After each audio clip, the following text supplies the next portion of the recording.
आज का दिन भारतीय जनता पार्टी के लिए एक बड़ा दिन है, एक ऐतिहासिक दिन है।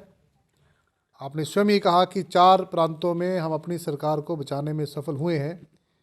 इसका श्रेय जहां एक तरफ इन चारों प्रदेशों की जनता को जाता है, वहीं हमारी पार्टी के प्रत्येक कार्यकर्ता और हमारा नेतृत्व, चाहे वो शीर्ष नेतृत्व रहा हो राष्ट्रीय स्तर का या उन प्रदेशों का नेतृत्व रहा है, उनकी कड़ी मेहनत और सरकारों ने 5 साल जो अच्छे काम किए हैं, जो गुड गवर्नेंस दी है, उसका परिणाम है कि आज इतने अच्छे रिजल्ट आए हैं।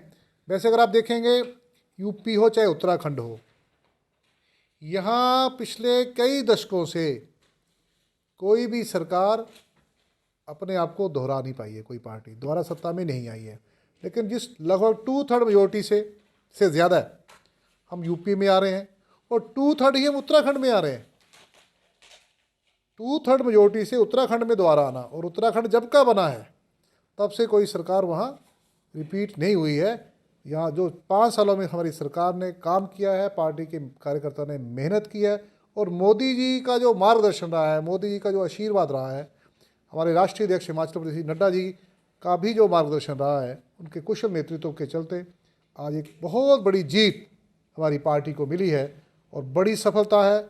आज हमारा प्रत्येक कार्यकर्ता केवल इन 4 प्रांतों में ही नहीं, पूरे देश भर में हर्षोल्लास से भरा है और उत्साह का माहौल है, उत्सव का माहौल है। मणिपुर में भी आप जो सीटें थी वो 21 से बढ़कर 34, लगभग 30 से क्रॉस कर गया, क्लियर मैंडेट मणिपुर मिला। में भी 34 के आसपास चल रही हैं, और बढ़ जाएगी, मेजोरिटी पूरी है। गोवा में हम अपनी सरकार बना रहे हैं, और उत्तराखंड में और यूपी में तो 2/3 मेजोरिटी हमारी है। तो ये हमें तो अपने कार्यकर्ता की मेहनत पर विश्वास था, सरकार ने जो काम किया उस पर विश्वास गोवा था। में ऐसा लग रहा है कि बहुमत से कुछ एक आध सीट पीछे रह जाए तो। अभी क्लियर कट 40 में से 20 है, कांग्रेस के 10 या 11 हैं, तो नंबर 2 की पार्टी कांग्रेस है। तो बड़ा स्पष्ट है गोवा में किसकी सरकार बननी है, और जो इंडिपेंडेंट हो गए वो पहली इशारा। बार ऐसा हुआ है, हमने देखा कि जो बड़े लंबे अरसे के बाद जो एंटी इनकम्बेंसी उत्तर प्रदेश में काम करती थी या उत्तराखंड में काम करती थी, 30 साल बाद दोनों ही जगह इतिहास दोहराया गया, मिथक टूटा है। तो आपको लगता है कि हिमाचल प्रदेश में भी, क्योंकि लगभग समान 30 साल हिमाचल में भी ऐसा ही हो गया है, तो यहाँ भी वो मिथक टूट सकता है? हम कई बार एक डबल इंजन की सरकार की बात करते हैं। वो जो डबल इंजन का सरकार का वो फार्मूला है कि अगर राष्ट्रीय स्तर पर और प्रदेश में एक ऐसी सरकार हो जिसका आपस में तालमेल हो, तो उसके रिजल्ट अच्छे आते हैं। रिजल्ट विकास के कार्यों को लेकर, लोगों को जो कल्याणकारी जो नीतियाँ होती हैं, वो लोगों को अच्छे उसके रिजल्ट मिलते हैं।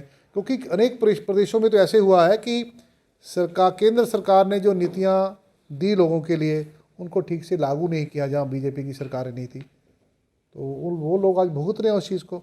और बड़ा कारण जो हमारी सरकार रिपीट हुई है, डबल इंजन की सरकार है, और अच्छे काम हुए, गुड गवर्नेंस।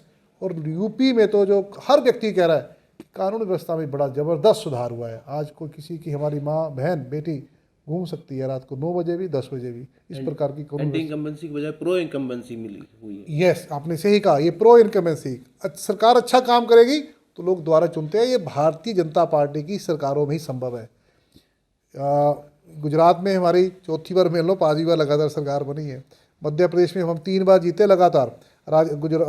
छत्तीसगढ़ में 3 बार लगातार जीते। अब मध्य प्रदेश में फिर से सरकार आ गई। गोवा में भी तीसरी बार होगा तो लगा। गोवा में भी तीसरी चौथी बार हमारी सरकार लगातार आ ये गई। जो रुझान पंजाब में या अन्य राज्यों में है, इनका हिमाचल पर कितना असर होता है? ऐसे हिमाचल में जो मुख्य हमारा मुकाबला है वो कांग्रेस पार्टी से है। हिमाचल 2 पार्टी सिस्टम हिमाचल में है। अब कांग्रेस अगर पंजाब में कमज़ोर हुई है तो सीधा है कि इसका लाभ बीजेपी को मिलेगा। अगर वहाँ कांग्रेस की सरकार आती तो थोड़ा नुकसान हमें होना था उस चीज़ का। हम, हमारे एडवांटेज है उस चीज़ का कि आज पंजाब में कांग्रेस की बुरी तरह से हार हुई है। जो यहाँ जो चुनाव हुए हैं उसमें हिमाचल के 2 पड़ोसी राज्य हैं, पंजाब और उत्तराखंड। अमूमन ये देखने में आया कि पंजाब के मुख्यमंत्री को भी बदला गया, उत्तराखंड में भारतीय जनता पार्टी के मुख्यमंत्री को बदला गया। दोनों ही मुख्यमंत्री को लगभग बराबर समय मिला काम करने का, लेकिन पंजाब के जो मुख्यमंत्री फेल हुए हैं, या कहें कि पंजाब में जो शासक सरकार थी या पार्टी थी वो फेल हुई है, लेकिन भारतीय जनता पार्टी उत्तराखंड में अपनी सरकार बचाने में कामयाब रही। तो कैसे देखते हैं कि दोनों क्योंकि पड़ोसी राज्य हैं, पंजाब लगी हुई में, हैं, तो पंजाब हिमाचल के, में उसका प्रभाव जरूर मिलेगा। पंजाब ने 5 साल कोई काम नहीं किया। जब चुनाव आए 2 महीने पहले घोषणाएं शुरू कर दी। दूसरा वह पंजाब के अभी भी मुख्यमंत्री मानेंगे, पंजाब के जो मुख्यमंत्री चन्नी जी, तो उनकी जो किस प्रकार की बयानबाजी रही, जब इस देश के प्रधानमंत्री को वो सुरक्षा नहीं दे सकते हैं, तो पंजाब के लोगों को लगा कि ये जो मुख्यमंत्री है ये पंजाब के लोगों की रक्षा नहीं कर सकता है। हम पंजाब में बड़े प्लेयर नहीं थे, ये बात हमें स्वीकार करनी होगी, क्योंकि हमारा अकालीस के साथ अलाइंस होता था, हम छोटे पार्टनर थे, हमें कम सीटें मिलती थी, और पंजाब में कुछ जो भ्रम फैलाया गया तो उसका भी असर रहा। लेकिन फिर भी पंजाब ने हमने अच्छे से चुनाव लड़ा है और अगली बार हम और आगे बढ़ेंगे। कुल मिलाकर मैं ये कहूँगा कि पंजाब में जो फेलियर कांग्रेस पार्टी का हुआ है, इन्होंने 5 साल कोई काम नहीं किया, सिर्फ चुनाव के समय में घोषणा करने से लोग नहीं मानते।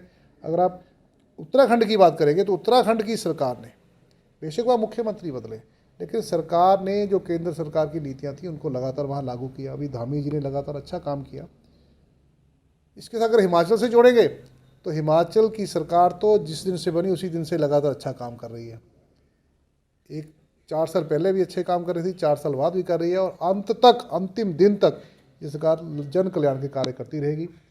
और उत्तराखंड में पहली बार सरकार रिपीट हुई है, और ये एक पब्लिक परसेप्शन है, पॉलिटिकल पंडित यही मानते हैं कि जब उत्तराखंड में जिसकी सरकार होती है, हिमाचल में उसकी सरकार होती है, और उत्तराखंड में अगर सरकार रिपीट हुई है, हिमाचल में तो उससे भी ज़्यादा बहुमत से हम रिपीट करने जा रहे हैं। माना ये